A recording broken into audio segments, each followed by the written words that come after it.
ওকে, সবাইকে আমার ইউটিউব চ্যানেলে স্বাগতম। আজকে গুরুত্বপূর্ণ একটা ক্লাস নিয়ে আসলাম তোমাদের জন্য, যে মুঘল প্রশাসনিক ব্যবস্থা কেমন ধরনের ছিল তার উপর ক্লাসটা হবে। যদি মনোযোগ সহকারে শোনো এবং কথাগুলো যদি শোনো, আর তার সাথে যদি আমার যে নোটটা আছে সেটা যদি ভালো মতো করে দেখো, আমি এইটুকু বলতে পারি যে টপিকটা ক্লিয়ার হতে বাধ্য। দেখো কি বলছে, যে মুঘল, এখানে বলছে কেন্দ্রীয় প্রশাসনের কথা বলছে। কেন্দ্রীয় প্রশাসন অর্থাৎ মুঘল প্রশাসনিক ব্যবস্থাটা কেমন ধরনের ছিল? সেন্ট্রালাইজ ছিল, কেন্দ্রীয় ব্যবস্থা ছিল। অর্থাৎ যে মুঘল প্রশাসনের পুরোপুরি যে ব্যাপারটা সেটা হচ্ছে একজনের হাতেই কেন্দ্রীভূত ছিল, সেটা হচ্ছে মুঘল সম্রাটের হাতে। এবার মুঘল সম্রাট হচ্ছে সবার ঊর্ধ্বে এবং তিনি সেনাপতি এবং শেষ বিচারক। কিন্তু তিনি যে তার যে যাবতীয় দায় দায়িত্ব প্রশাসনের, সেটা কিন্তু একে একে ভাগ করে দিয়েছিল মন্ত্রীদের। এবার কোন মন্ত্রীকে কি ধরনের ক্ষমতা প্রোভাইড করছে বা কোন দায়িত্ব দিচ্ছে সেগুলো ভালো মতো করে জানতে হবে এবং বুঝতে হবে। তো এখানে আগে আমরা একটু দেখি বিষয়টা, যে বলছে প্রশাসনের কার্যক্রম পরিচালনার জন্য একটি মন্ত্রী পরিষদ ছিল। মন্ত্রী পরিষদকে বলা হতো বিজারত। এবার মন্ত্রী পরিষদ অবশ্যই ছিল, কিন্তু এই মন্ত্রীদের শুধুমাত্র কিন্তু সম্রাট পরামর্শই নিতেন, কিন্তু শেষ সিদ্ধান্ত সম্রাট নিজে নিতেন। তো তার জন্য এটাকে বলা হয় সেন্ট্রালাইজ ব্যবস্থা, অর্থাৎ কেন্দ্রীকৃত ব্যবস্থা।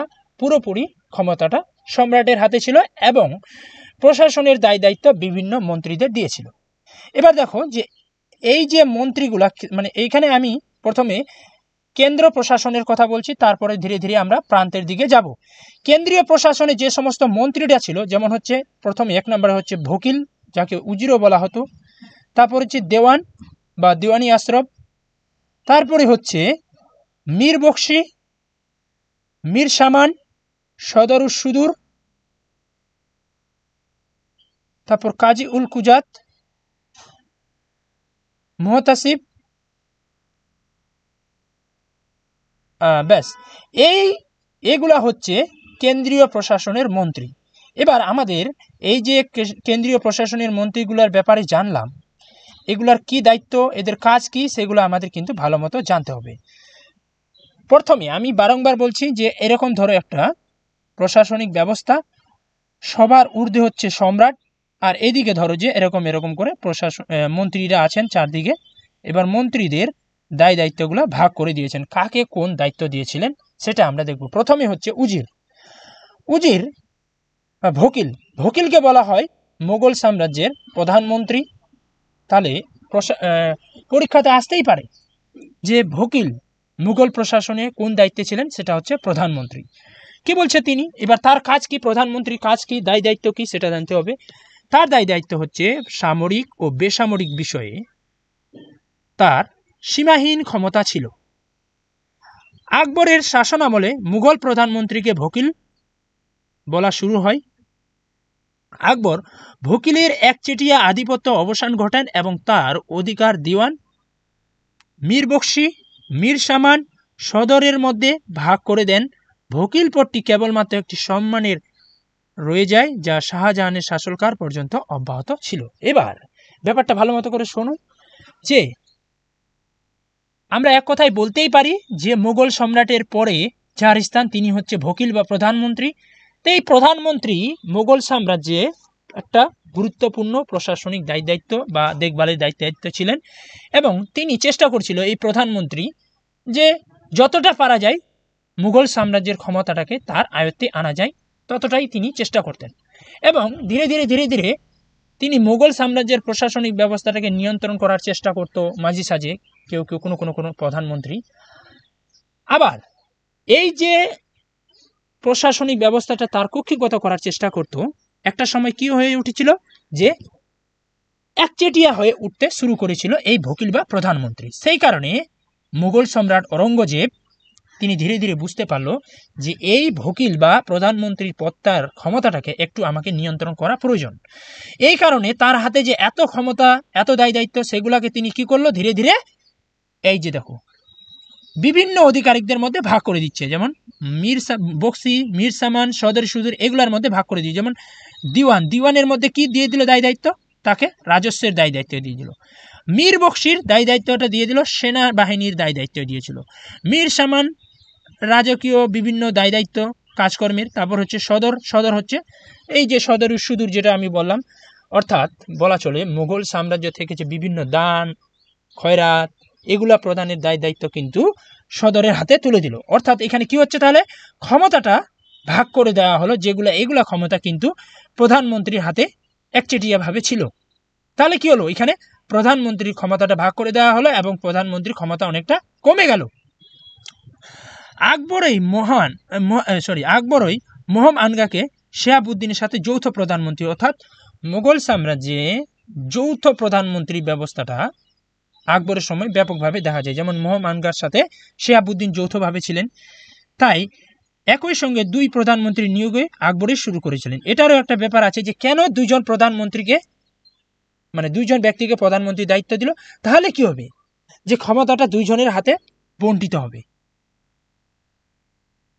আচ্ছা, তারপর বলছে আকবর ভকিল অধিকার খর্ব করেন এবং দিওয়ান বা উজির পদের সৃষ্টি করেছেন। ভালো করে বুঝো যে আকবর ভকিল, যেটা আমি বললাম প্রধানমন্ত্রী, তার যে ক্ষমতাটা কি করলো, খর্ব করে দিল, কমিয়ে দিল। তার পরিবর্তে আর একটা নতুন পদের বা নতুন দায়িত্বের বা পদের আবির্ভাব ঘটলো। সেই দায়িত্বটার নাম হচ্ছে বা পদটার নাম হচ্ছে দিওয়ান। এটা তাহলে কোথা থেকে আবির্ভাব হলো, ভকিল থেকেই দিওয়ান পদের আবির্ভাব হলো। কেন, যে ভকিলের পদটার ক্ষমতাটাকে একচেটিয়া যেন না হয়ে যায় এবং তার ক্ষমতাটা যেন বন্টিত হয়। হ্যাঁ, তারপর বলছে এবার চলে আসো যে দিওয়ান পদ। তাহলে ভকিল বুঝলাম প্রধানমন্ত্রী এবং তার কাজ কি ছিল সেটা আমরা দেখলাম। এবার হচ্ছে দিওয়ান আমি একটু আগে বললাম যে দিওয়ান হচ্ছে অর্থমন্ত্রী। তার দায়িত্ব মানে কি তার কি কাজকর্ম ছিল, রাজস্ব আর্থিক বিষয় দেখাশোনা করত এবং রাজস্ব নীতির প্রণয়ন করত এই অর্থমন্ত্রী। তাহলে পরীক্ষাতে আসতেই পারে যে কোন মোগল সম্রাট দিওয়ান পদের সূচনা করেছিল, সেটা হচ্ছে আকবর। 1565 খ্রিস্টাব্দে দিওয়ান পদের সৃষ্টি করেন। মুজফ্ফর খানকে এই পদে প্রথম নিয়োগ করেছিলেন। টোডরমলকে প্রথমে গুজরাটের দেওয়ান হিসেবে নিয়োগ করা হয়েছিল। কি বলছে, দেওয়ান সম্রাটের অনুপস্থিতিতে বাদশাহের কাজ করত। ভালো করে শুনো, যে যদি সম্রাট কোনো কারণে অনুপস্থিত থাকতো সাম্রাজ্যে, তখন কিন্তু সম্রাটের দায় দায়িত্ব কে দেখভাল করতো, সেটা হচ্ছে দেওয়ান। দেওয়ান যাতে ভকিলের মতো শক্তিশালী না হয়, আকবর তাকে বদলি করতে থাকেন। অর্থাৎ এই যে কোনো একটা জায়গায় যদি দেওয়ান পদকে দীর্ঘদিন ধরে রাখা হয়, তখন তিনি কি হয়ে উঠবে, একচেটিয়া হয়ে উঠবে। এবং আবার কি হবে, যে লোকজনের সাথে তার পরিচিত হবে, ধীরে ধীরে শাসন ক্ষমতাটাকে নিয়ন্ত্রণ করার চেষ্টা করবে। এই জন্য আকবর কি করলো, তখন ধীরে ধীরে ক্ষমতাটাকে কমানোর জন্য এক জায়গা থেকে অন্য জায়গায় বিভিন্ন সময়ের সঙ্গে পরিবর্তন করতে থাকতো।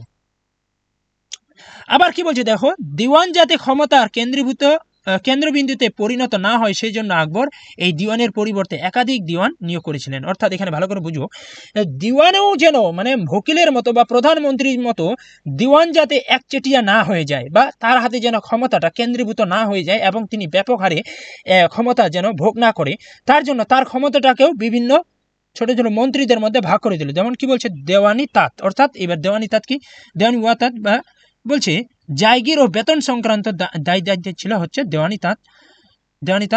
আর দেওয়ানি খালসা কি, রাজকীয় যেটা জমি, অর্থাৎ জমি বিভিন্ন ধরনের ছিল, যেটা হচ্ছে সাম্রাজ্যের অধীনে ছিল এবং সেখানে সরাসরি সেই জমি থেকে রাজস্ব কেন্দ্রে আসতো। আমরা বলতে পারি সেটা একদম পুরোপুরি সাম্রাজ্যের জমি, সেটাকে দেওয়ানি খাস বলা হয়, খাস জমি বলতে হয় বা খালসা বলা হয়। সেটা হচ্ছে দেওয়ানি খালসা, রাজকীয় জমির দেখভাল করতো এই দেওয়ানি খালসা।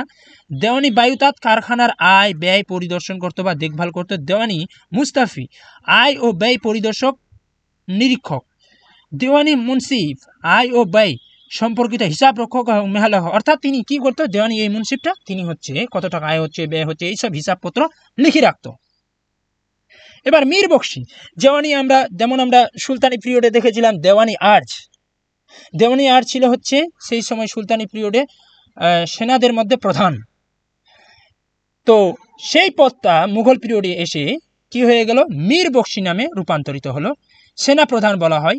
এবার মনে রাখতে হবে যে দেওয়ানি আর্জ বা মীর বক্সি তারা কিন্তু সেনাপতি ছিল না, তারা কি ছিল? তারা ছিল হচ্ছে সেনাদের মধ্যে প্রধান, এবং তার দায় দায়িত্ব হচ্ছে সেনাদের দেখভাল করা, বেতন মেনটেন করা, কাকে নিয়োগ করা যাবে, কি হচ্ছে না হচ্ছে, সামগ্রিক সরঞ্জাম ইত্যাদি সরবরাহ করা সেনাদের মধ্যে কাজ হচ্ছে মীর বক্সি। কি বলছে? সামরিক বিভাগের সর্বোচ্চ কর্মকর্তা তিনি। এবার যদি আমরা বলি তাহলে সেনাপতি কি ছিল না? না, সেই সময় সেনাপতি ছিল না। আমরা যদি সেনাপতি ধরতে হয় তাহলে আমরা বলবো মুঘল সম্রাট স্বয়ং সেনাপতি ছিল। সেনাপতি মানে কি? সেনাদের প্রধান, এবং তার মানে কথা মাত্র করেই সেনাবাহিনীদের চলতে হতো। তো সেই কারণে মুঘল সম্রাটরা কি করতো? সেনাপতির পদটা নিজের হাতেই রেখে দিয়েছিল। আমি একটু আগে বললাম যে মানে মুঘল সাম্রাজ্য হচ্ছে কেন্দ্রকৃত শাসন ব্যবস্থা, অর্থাৎ একজনের হাতে সকল ক্ষমতা ছিল। শুধুমাত্র এদের বিভিন্ন যে মন্ত্রীদের কথা বলছি, এদেরকে ক্ষমতাটা বন্টন করে দিয়েছিল। এগুলো তাদের আমরা বলতে পারি দায়িত্ব দিয়েছিল শুধুমাত্র। তিনি সামরিক বিভাগের ছিলেন, মন্ত্রী ছিলেন, তিনি কমান্ডার ইন চিফ বা সেনাপতি ছিলেন না। তিনি সৈন্যদের নিয়োগ, এবার এই যে মীর বক্সির কাজ কি? সৈন্য নিয়োগ করত, চেহারা রক্ষণাবেক্ষণ, অর্থাৎ কোন ধরনের কার চেহারা ছিল সেটা রক্ষণাবেক্ষণ করত, বা আমরা বলতে পারি দেখভাল করত, কেমন আচরণ করতে ইত্যাদি। রসদ, অর্থাৎ তাদের মধ্যে খাওয়া দাওয়ার প্রোভাইড, সৈন্যদের অস্ত্রশস্ত্র, হাতিয়ার, হাতির ব্যবস্থা, মানে তারপর ঘোড়সাওয়ার ইত্যাদির দায়িত্ব হচ্ছে মীর বক্সির ছিল। এই পদটি সুলতানি আমলে কি ছিল? আরজি মুমালিক পদ ছিল। এবার মীর সামানের কি কাজ ছিল? মীর সামানের এই পদটি আকবর প্রতিষ্ঠা করেছিলেন। ঔরঙ্গজেবের সময় এটি খান সামানে পরিণত হয়। এটি সম্রাটের পরিবার, প্রাসাদ ও তার দৈনন্দিন প্রয়োজন মেটাতো এই মীর সামান পদটি। শুধুমাত্র একজন বিশ্বস্ত ব্যক্তিকে এই পদে নিয়োগ করা হতো মীর সামান পদে। কেন? যেহেতু মীর সামান প্রত্যক্ষভাবে সাম্রাজ্যের রাজা, রানী, বা আমরা বলতে সম্রাট বা সম্রাটের যে সমস্ত স্ত্রী থাকতো, পুত্র সন্তান থাকতো, তাদের সংস্পর্শে থাকতো এই মীর-ই সামান। তো এই মীর-ই সামান পদটা এই কারণে বিশ্বস্ত ব্যক্তিদের রাখতো, কারণ হচ্ছে তিনি যদি ফ্রড হতো বা তিনি যদি বিশ্বস্ত না হতো, হয়তো কোনো সময় ছুরির আঘাতে যদি কোনো মুঘল সম্রাটকে মেরে ফেলতো বা তাদের দরবারে কাউকে মারার চেষ্টা করতো, সে হয়তো মারে ফেলতে পারতো, বা তাদের খাবারের সাথে যদি বিষ মিশিয়ে দেয়, এরকম ঘটনাও কিন্তু এই মীর সামানের হাতে ঘটানোর মতো একটা সম্ভাবনা ছিল। এই কারণে মীর সামানের পদটাকে গুরুত্বপূর্ণ ব্যক্তি, বিশ্বস্ত ব্যক্তিকে নিয়োগ করা হতো। মীর সামান সাম্রাজ্য অধীনে কারখানারও দায়িত্বে ছিলেন। সদরী সুদূর খুব গুরুত্বপূর্ণ পদ। তিনি ধর্মীয় বিষয়ে সম্রাটের উপদেষ্টা ছিলেন, অর্থাৎ ধর্মীয় বিষয়ে সম্রাটকে পরামর্শ দিতেন। তিনি সম্রাট ও জনগণের সংযোগ করতেন। কি কি তার দায়িত্ব ছিল এই মীর সামানের? যেমন দান ও খয়রাতের ব্যবস্থা করা, মানে কাকে কি দান দেবে, খয়রাত তো তোমরা জানো, দানের ব্যবস্থা করা, ধর্মীয় শিক্ষার ব্যবস্থা করা, করমুক্ত জমি প্রদান করা, যে জমিতে সুলতানি পিরিয়ডে আমরা দেখেছি জমি দান করা হতো, মোগল পিরিয়ডে জমি দিয়ে দান করা হতো, এগুলো হচ্ছে সদর সুদূরের দায়িত্ব ছিল। উলেমাদের উপবৃত্ত প্রদান করা, ইসলামিক আইন কানুন যথাযথ ব্যবস্থা করা, সদর দান করা জমি পরিদর্শন করতেন, এবং এই ভূমিকে বলা হতো মাদত-ই-মাস। একে আবার শেখুল ইসলামও বলা হতো। কখনো কখনো তাকে প্রধান কাজীও পদেও দেওয়া হতো। এই পদে কাজ করার সময় তাকে কাজী উল কুজত বলা হয়। সদরে শুধু রাজা বা রাজপুত্র কর্তৃক ধর্মীয় ব্যক্তি পণ্ডিতদের দেওয়া করমুক্ত জমি দেখাশোনা করতেন, এ সংক্রান্ত মামলাও করতেন তিনি। এবার কাজী উল কুজাত হচ্ছে মুঘল সম্রাটের যে বিচারের যিনি প্রধান, তাকে বলা হতো কাজী উল কুজাত। এর কাজ হচ্ছে কাজী বা বিচারপতির বা ন্যায়াধীশ, ন্যায় কাজ করা, বিচার করা। কাজী উল কুজাত তাকে বলা হতো। কি বলছে? মুঘল সম্রাট নিজে মামলায় করতে পারতেন না, তাই তিনি রাজধানীতে একজন প্রধান কাজী নিয়োগ করতেন। অর্থাৎ মুঘল সম্রাটরা এত দায়িত্ব তো আর পালন করতে পারে না, তখন তিনি এই দায়িত্বগুলো ভাগ করে দিয়ে দিল। হ্যাঁ, তো কি বলছে? তিনি ছিলেন প্রধান বিচারপতি, যিনি মুসলিম আইন অনুযায়ী বিচার পরিচালনা করতেন। এবার হচ্ছে মুহতাসিব। তিনি কি করতেন? মুহতাসিবের কাজ হচ্ছে এর নিযুক্তি ঔরঙ্গজেব করেছিলেন এই মুহতাসিবদের, মানে সেন্ট্রালের মধ্যে, কেন্দ্রের মধ্যে এই মুহতাসিবদের নিয়োগ করেছিলেন সম্রাট ঔরঙ্গজেব। সার্বজনীন আচরণ, মানে সবার আচরণ কেমন সেগুলা দেখভাল করতো, মানুষের চরিত্র কেমন ধরনের সেগুলা দেখভাল করতো মুহতাসিব। শরীয়তের আইন বিরোধী কাজ করছে কিনা বা কেউ খারাপ কাজ করছে কিনা তার দেখভাল করার দায়িত্ব ছিল। হ্যাঁ, ঔরঙ্গজেবের শাসন আমলে হিন্দু মন্দির ও স্কুল ভেঙে দেওয়ার যে কাজ করেছিল এই মুতাসিবদের ঔরঙ্গজেব দায় দায়িত্ব দিয়েছিল। এগুলা হচ্ছে কিন্তু কি সেন্ট্রালের এক একজনের মন্ত্রী এবং তাদের দায় দায়িত্ব। এবার এখানে দেখো, এখানে আরও কিছু ছোট ছোট মন্ত্রী ছিল যাদেরকে দেখভালের দায়িত্ব দিয়েছিল, যেন মীর ই বাহার নৌবাহিনীর প্রধান, মীর ই আরজ হলো সম্রাটের কাছে পাঠানো আবেদনের তালিকা, দারোগাই চৌকি গোয়েন্দা ও ডাক বিভাগ এরকম করে দেওয়া আছে, এগুলা পড়ে নিতে হবে। মীর ই তুজুক ধর্মীয় উৎসবের আয়োজন করতেন। মীর বর বন বিভাগের সুপার, দেওয়ানি বায়ুতাত রাজকীয় কারখানার পরিদর্শক, ওয়াকানবী সংবাদপত্র নিবন্ধন বা লেখা গুপ্তচর, হরকড়া গুপ্তচর ও বার্তাবহক, ভিতিকচি প্রদেশে জমি ও করের কাগজপত্র প্রস্তুত করতেন। কোতোয়াল নগরের পুলিশ প্রধান ছিলেন। আকবরের সময় তুরানি 35%, ইরানি 26% ছিল, হিন্দুস্তানি 18%, রাজপুত ছিল 16.30%, শাহজাহানের সময় বেড়ে হলো 24%, ঔরঙ্গজেবের সময় বেড়ে সর্বোচ্চ দাঁড়িয়ে গেছিল, সেটা হচ্ছে 33%। সেই সময় কিন্তু মোগল সম্রাটের সময়কালে কিন্তু হিন্দুদের পরিমাণটাও সব থেকে বেশি ছিল। এবার হচ্ছে ওটা আমরা দেখুন কেন্দ্রীয় প্রশাসন, এটা হচ্ছে প্রান্তীয় প্রশাসন বা প্রদেশের প্রশাসন। যেমন আমরা কি বলি যে সেন্ট্রাল থেকে রাজ্যে আসতে, রাজ্য থেকে রাজ্য থেকে আবার চলে আসতে ডিস্ট্রিক্ট থেকে আমরা দেখেছি যে পৌরসভা, পঞ্চায়েত, এই ধরনেরও কিন্তু প্রশাসন ব্যবস্থাটা ছিল সেই সময়। সাম্রাজ্য থেকে সুবা থেকে সরকার থেকে পরগনা থেকে গ্রাম। এবার সুবাতে কে দেখভালের দায়িত্ব ছিল, সরকারে কে, পরগনা থেকে গ্রামে কে, এগুলো সব ভালো করে পড়তে হবে। আমি ততটা পড়াতে তো পারছি না, যেহেতু অতটা ক্লাসটা ভীষণ বড় হয়ে যাবে। আমি একটা গুরুত্বপূর্ণ জায়গাতে নিয়ে যাই। হ্যাঁ, জায়গিরের প্রকার, কোন ধরনের জায়গির, কেমন ধরনের ছিল। যেমন মুঘল আমলে জায়গির ব্যবস্থাটা কি? জায়গির হচ্ছে কি যে জমি, ধরো মুঘল প্রশাসনে জায়গির ব্যবস্থাটা কেমন ধরনের ছিল যদি প্রশ্ন করে, তখন উত্তর বলতে হবে যে সবসময় তো আর মুঘল সম্রাটরা যুদ্ধতে ব্যস্ত থাকতো না। মুঘলদের সেনাবাহিনী প্রচুর, তাদেরকে বেতন দিতে হতো। তো এই কারণে মুঘল সম্রাটরা কি করলো, যে নগদ বেতনের পরিবর্তে সৈনিকদের কিছু কিছু জমি জায়গির আকারে দিতে শুরু করলো। এবার জায়গিরটা দেওয়ার পরে কথার কথা একটা অনুমান বলছি, ধরো 100 বিঘা জমি একজন সৈন্যকে দেওয়া হলো, তার অধীনে ধরো যে তার অধীনে 500 সৈন্য দেওয়া হলো। তাহলে এখানে দেখো যে জায়গির একটা আমরা পড়েছিলাম যে জাত আর সাওয়ার। জাত হচ্ছে কি, জাত হচ্ছে একটা পদমর্যাদা, সম্মান। আর সাওয়ার কি, তার অধীনে কত সৈন্যবাহিনী ঘোড়সাওয়ার আছে, সেটা হচ্ছে সাওয়ার। তাহলে ধরো যে তার অধীনে 500 সৈন্য দিল আর 100 বিঘা জমি দিল, তাকে এই 500 সৈন্য দেখভালের দায়িত্ব দিল, তাদের খাওয়া দাওয়ার পরিচালনা যাবতীয় কিন্তু জায়গিরকে দিতে হবে। এবার যে জমিগুলা সৈনিককে দিল তাকে জায়গির বলা হচ্ছে। এবার এই জমিগুলা থেকে যা আয় হতো এই সৈন্যবাহিনীদের ভরণ পোষণ করবে এবং তার নিজের হাতেও বা নিজেও কিন্তু নেবে, নেওয়ার পরে যেটা বাঁচবে সরাসরি কেন্দ্রে পাঠাবে। এইটাই হচ্ছে জায়গিরদারি ব্যবস্থা, অর্থাৎ নগদ বেতনের পরিবর্তে জমি প্রদান করা। এবার কত ধরনের জায়গা ছিল, কেমন ধরনের বলছে দেখো। মসরুজ জায়গিরটা কেমন, প্রশাসনিক পদের সাথে প্রদত্ত জায়গির। আলতাগমা জায়গির, নগদ বেতনের পরিবর্তে যে জমি বা জায়গির দেওয়া হতো সেটা হচ্ছে আলতাগমা। ওয়াতান জায়গির, মুঘল প্রশাসনিক আন্ডারে আসা শাসকরা যাদের বেতন রূপে প্রত্যেক রাজ্য থেকে জমি বরাদ্দ করা হয়েছিল। এখানে ভালো মতো বুঝো, মুঘল প্রশাসনিক আন্ডারে আসা শাসকরা, অর্থাৎ মুঘল প্রশাসনের অধীনে যে সমস্ত শাসকরা চলে আসছিল, যেমন রাজপুতরা অনেকেই চলে আসছিল, তাদের এই ওয়াতান জায়গির, আলতাগমা জায়গির, এই ধরনের জায়গিরগুলো কিন্তু দেওয়া হতো। এখানে ভালো মতো বুঝতে হবে ডিফারেন্সগুলো, কোনটা কোন ধরনের জায়গির। হ্যাঁ, তো তারপরে হচ্ছে এটা কিন্তু বংশানুক্রমিক ছিল ওয়াতান জায়গিরটা। এবার হচ্ছে আলতাগমা জায়গির। জাহাঙ্গীর চালু করেছিলেন এই আলতাগমা জায়গিরটা। সরকারি অনুদান রূপে সেই সব পরিবারকে দেওয়া হতো যাদের উপর সম্রাটের অনুগ্রহ ছিল। ভালো করে বুঝো, আলতাগমা জায়গিরটা কাদের দেওয়া হতো, যাদের উপর সম্রাটের অনুগ্রহ ছিল। ওয়াতান আর আলতাগমা জায়গির কিন্তু বংশানুক্রমিক হস্তান্তর হতো না। এটা এই হয়ে গেল বিভিন্ন ধরনের জায়গির, এগুলো ভালো মতো করে পড়তে হবে।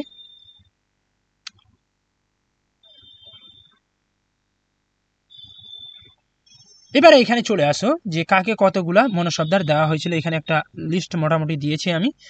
কি বলছে যে আকবরের সময় ক্ষুদ্রতম মনসব ছিল 10 আর হচ্ছে সবচেয়ে বড় ছিল 10,000 এবং পরবর্তীতে 12,000 গিয়ে দাঁড়িয়েছিল। তাহলে এই 12,000 কাকে দিয়েছিল সম্রাট আকবর, সেটা জানতে হবে। আকবরের শাসন আমলে 500-এর উপর মনসব শুধুমাত্র রাজকুমার আর তার নিজস্ব ব্যক্তিগত আস্থাভাজনদের দিত। আকবর মানসিংহ ও মির্জা আজিজ কোকাকে 7,000 মনসব দিয়েছিল। আকবর সেলিম বা জাহাঙ্গীরকে 12,000 মনসব দিয়েছিল। ঔরঙ্গজেব মানসিংহ, জয় সিং, যশবন্ত সিং আর শাহুকে 7,000 মনসব দিয়েছিল। জাহাঙ্গীরের শাসনামলে সর্দারদের 8,000 টাকা, 8,000 এখানে টঙ্কা হবে, এবং রাজকুমারদের 40,000 টঙ্কা পর্যন্ত মনসব দেওয়া হয়েছিল। এবার এখানে টঙ্কা বা টাকা হবে না, এখানে 4,000 থেকে 40,000 পর্যন্ত মনসব দেওয়া হয়েছিল, এখানে টাকা হবে না। তারপর কি বলছে, শাহজাহান তার ছেলে দারা শিকোকে 60,000 জাট এবং 40,000 সাওয়ার দিয়েছিলেন। একমাত্র ব্যতিক্রম যাকে সর্বাধিক মনসবদার দেওয়া হয়েছিল 60,000 পর্যন্ত তাকে দেওয়া হয়েছিল। শাহজাহান 9,000 জাত এবং সাওয়ার আশফ খানকে দিয়েছিলেন, অর্থাৎ 9,000 জাট 9,000 সাওয়ার আশফ খানকে দিয়েছিলেন।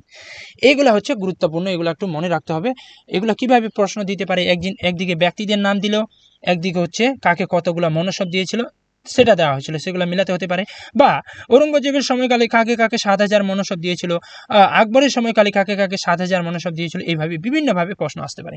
পিডিএফটা অনেক বড়, আজকে ক্লাসটা এই পর্যন্ত থাকলো, পরে দেখা যাবে হ্যাঁ যে আরও নিয়ে আসার চেষ্টা করব আমি গুরুত্বপূর্ণ এইভাবে ক্লাস। যদি ক্লাসটা ভালো লাগে অবশ্যই কমেন্ট করে জানাবে, আমি পরবর্তীতে আরও গুরুত্বপূর্ণ ক্লাস নিয়ে আসার চেষ্টা করব। লাইক করবে, কমেন্ট করে জানাবে। থ্যাংক ইউ সবাইকে।